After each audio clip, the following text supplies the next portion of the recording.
Kung pag-uusapan natin ng pagiging responsible, then tama na... Itong bad habit might not sit well with you guys because we have different thoughts about where we're by...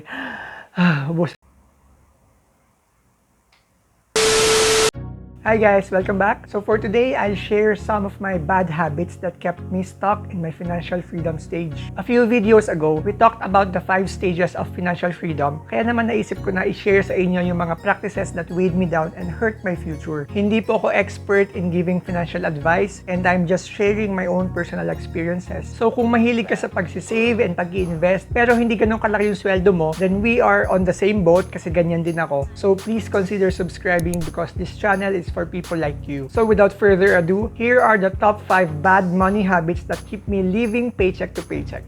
Let's start! Bad habit number 1 is using the equation income minus expenses equals savings. Kung breadwinner ka or may contribution ka sa bahay nyo, yung common behavior natin when we receive our paycheck is to pay our non-negotiables first, like tubig, kuryente, Meralco, internet, and then move on to more variable expenses like groceries or food in general. Pagkatapos nating mabayaran yung mga bills, ayan, feeling natin free na tayo to check Lazada or Shopee or kung ano man yung gusto mong bilhin kasi nabayaran naman na natin yung mga financial responsibilities. And then after our mini splurge, saka pa lang tayo nag-iisip ng meron ba akong pwedeng itabi o pwedeng isave kung may natira doon sa sweldo. Ito yung common situation every month. So pag dumating yung income, uunahin mo yung mga expenses mo and then kung may matira lang, saka mo siya ilalagay as savings. Kung pag-uusapan natin ng pagiging financially responsible, then tama naman yung ginagawa mo kasi responsible ka sa present mo kasi nagbabayad ka ng bills, nagko-contribute ka sa pamilya and wala ka nagiging utang. Pero kung gusto mo maging financially responsible for the future, dapat baliktarin natin yan. Instead na income minus expenses equals savings, dapat income minus savings equals expenses. Ito yung isa sa mga pinakauna kong natutunan when I was just starting out in my personal finance journey. Dapat daw pala pag dumating na yung sweldo, we should set a budget for our savings or our investments. And then kung ano yung matira, yun yung hatiin natin or iba-budget natin for our expenses. This is what it means to live below your means. When you receive your paycheck or your salary, take a very small amount. Kung nagsisimula ka pa lang, say 500 pesos, hindi na masakit yan, di ba? And then isave mo yan or itabi mo. The idea is to build a habit around this concept of saving first before spending on anything else. After mo maisantabi yung 500 pesos for this month, then you can move on to traversing your list of your monthly recurring expenses like tubig, kuryente, internet, and then move on to your groceries and then budget of course for your enjoyment. Kasi syempre, hindi naman tayo nagtatrabaho para save lang ng isave yan. Kailangan din natin mag-enjoy.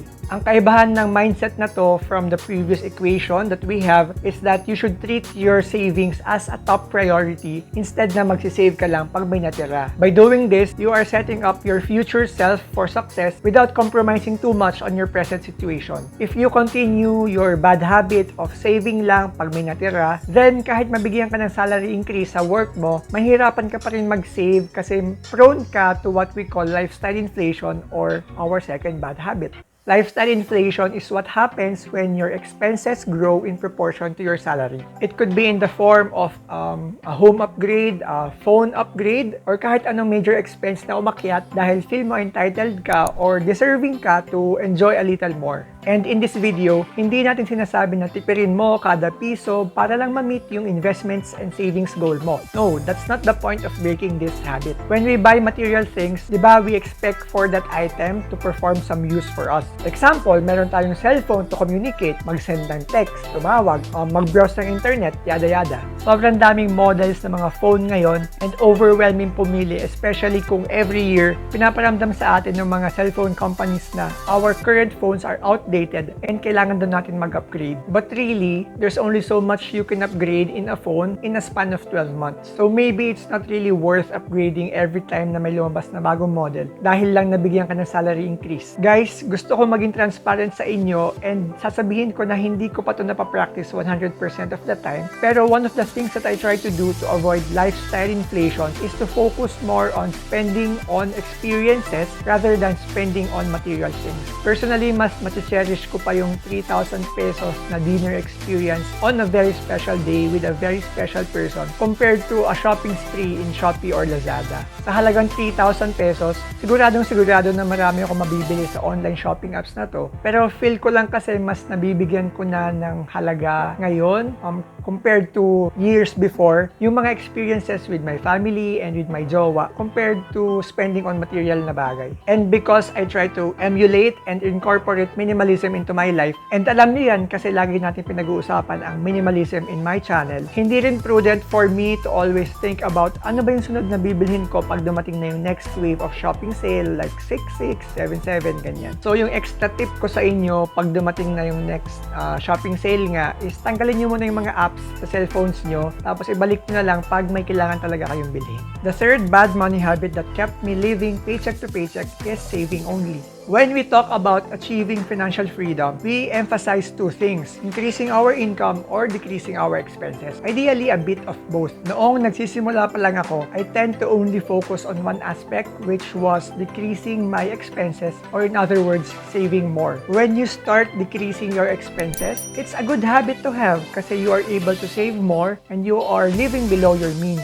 Pero given a starting income, especially sa mga fresh grads or mga nasa entry level na trabaho, regardless of your industry, you can only save so much kasi at some point, may limit pa rin yung pwede mong masave. If you dial down too much of your expenses, baka naman mag-suffer yung lifestyle mo, mangayayat ka kasi nagtitipid ka sa pagkain. Ayaw natin yan kasi ayaw natin maging kuripot. Kung nag-iipon ka lang, mahihirapan ka ring talunin ang inflation. Inflation is what keeps most people stuck in their financial freedom journey. Ito yung phenomenon or concept na kumakain sa savings mo sa bangko. So for example, this year malayo ang mararating ng 500 pesos mo, pero in the next coming years, yung 500 pesos mo ay not enough na para makabili ng 1 kilong baboy dahil tumataas yung mga presyo ng bilihin at bumababa nga yung buying power ng piso. A little bit of inflation is healthy and even encouraged because that means that the Philippine economy is growing. So yung challenge na lang is for our own personal individual economies or finances to keep up. So instead of focusing only on one aspect of increasing our savings by decreasing our expenses, let's try to take the next step by trying to think about more ways to increase our income. Pwede mo itong gawin in different ways such as thinking of ways to leverage your skills or hobbies, starting a side hustle or investing. Maraming ways to increase income, pero kung ang problem mo is hindi mo pa alam kung ano yung magugustuhan mo, then advice ko lang is to just do it. Just start somewhere and eventually mahahanap mo rin yan. Starting a side hustle will take some of your free time outside of your day job, and maybe it isn't for everyone kasi kailangan natin tanggapin na hindi lahat ng Pilipino gusto maging businessman or maging entrepreneur. If that's the case for you, then maybe you should explore more on passive income such as investing, which is our next point. Ang common misconception sa culture natin is kailangan mo daw ng malaking capital to start investing and para sa mayayaman lang daw yon. This has never been more wrong in this generation. Noong nag-open ako ng account sa Call Financial around 4 years ago, kailangan ko lang ng 5,000 pesos para makapagsimula, which was relatively small naman. Pero sa panahon ngayon, you can start investing for as low as 50 pesos using GCash G-Invest. It's a good way to get your feet wet in the world of stock market investing, so highly recommended talaga na magsimula ka as early as you can to take advantage of compounding. Sa investing, you need money to make money, pero hindi siya considered expense kasi you are still saving by increasing your income. Nagsisimula siya very, very slowly, pero if you just give it time, exercise some patience, and maintain a high level of discipline, then sooner or later, you'll find that your money is working hard for you instead of the other way around. Investing also unlocks 2 out of the 7 streams of income of the average millionaire, namely capital gains and dividend income. By investing, you are not only being financially responsible for your present, but also nagiging responsible ka for your future. Isa pang dahilan kung bakit hindi nag-i-invest yung mga tao as early as they should is because hindi pa nila kailangan ng extra income. Kapag nabubuhay ka naman ng convenient, nakapagbigay ng tulong sa pamilya, nakapagbayad ng bills on time, and then nakapag-save ka pa ng konti para may pang-enjoy ka, it's tempting to not think about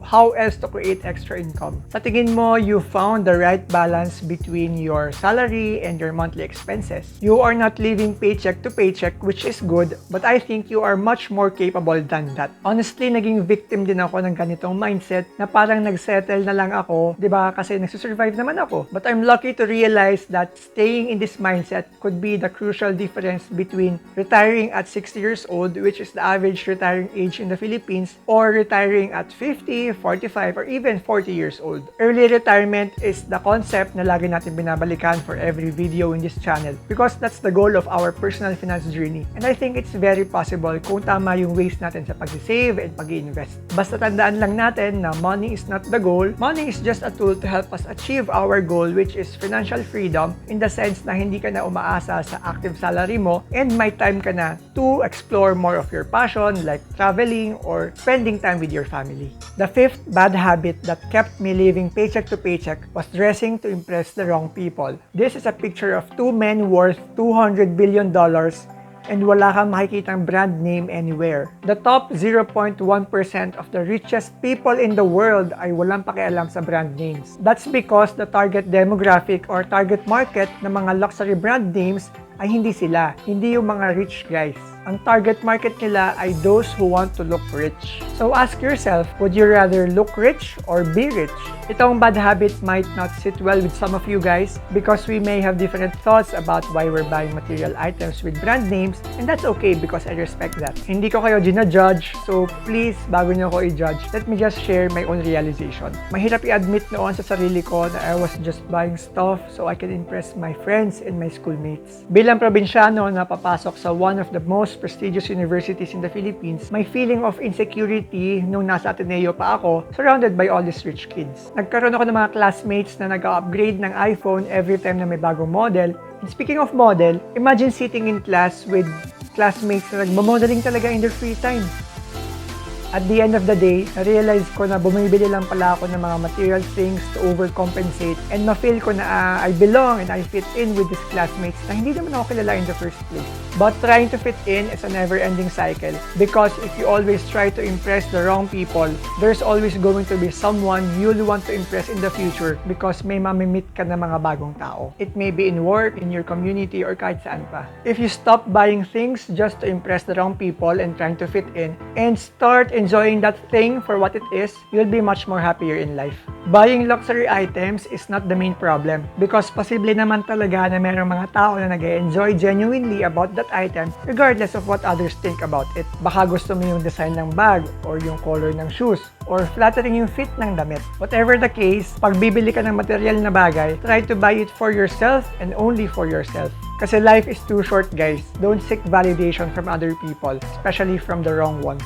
So ayun guys, medyo naging vulnerable ako sa pag-share ng mga experience ko, ano? So if you like this type of content and may napulot kayo kahit konti sa mga tips and values na shinare ko, please consider subscribing because I release a video every Sunday about personal finance, trading and investing, and I'll see you on the next one.